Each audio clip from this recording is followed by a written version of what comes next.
Hey guys, welcome to We're the Joneses Barbecue. I'm Brian Jones, a connoisseur of great food and love to watch friends and family go crazy when eating food I've prepared. If you like this video, hit the like video down below. Also subscribe to our channel to catch more of our videos. Having a really good bark on your brisket is the seasoning, also the flavor. I'm gonna run through what I do at home. I think the most important thing is to use a primarily coarse black pepper based seasoning with no sugar, white or brown, and then baste it with mustard before applying the seasoning. My recipe has coarse black pepper, coarse kosher salt, Lawry's, chili powder, paprika, you can use smoked or regular, and we also have cayenne pepper.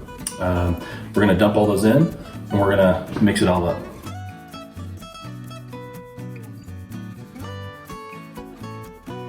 Mix it, I like using a whisk.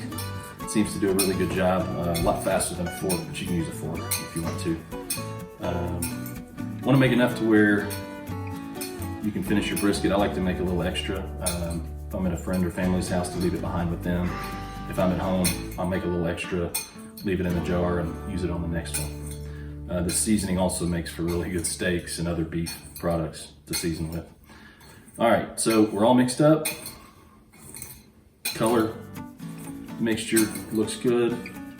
I'm gonna take a shaker bottle, got a little funnel, and we're just gonna dump it in the funnel.